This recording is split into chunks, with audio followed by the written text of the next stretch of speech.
Flat থেকে body উঠেছে, কি জানেন আপনারা? আমরা জানি বলতে দেখুন, আমরা সবাই প্রতিবেশী।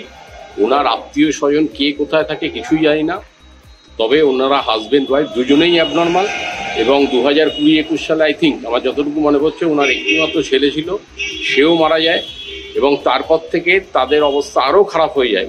কিন্তু আমরা তাদের কোনো রিলেটিভস কোথায় থাকে কি বৃত্তান্ত কিছুই জানতাম না। ভবঘুরের মতো ঘুরে বেড়াতো, কিছু খাওয়া দাওয়া করতো। লাস্ট 3-4 দিন ধরে দেখা যাচ্ছে ওই ভদ্রলোককে দেখা যাচ্ছিল না এবং ওই বিল্ডিংয়ের লোকজনের কাছে একটা ব্যাড স্মেল আসতে শুরু করে আজকে সকালবেলা থেকে। তাতেই আমরা সাসপেক্ট করি কিছু একটা ঘটেছে। তারপরে থানায় ফোন করা হয়, থানার থেকে। নাম কি ওনার নাম খুব সম্ভবত সুনীল চক্রবর্তী। তারপর থানার থেকে তারপরে পুলিশ আসে এবং পুলিশ এসে আপনাদের সামনেই দেখতে পাচ্ছেন বডিটা নিয়ে যাচ্ছে। কয়জন থাকতো ওই ফ্ল্যাটে? ওই হাজব্যান্ড অ্যান্ড ওয়াইফ।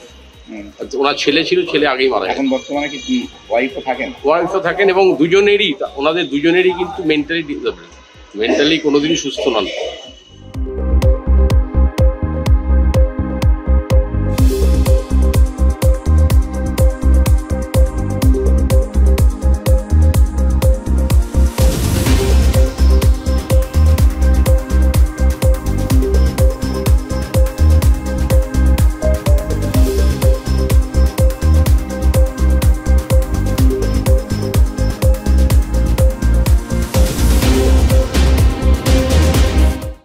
আমাদের ভিডিও ভালো লাগলে লাইক এবং শেয়ার করুন।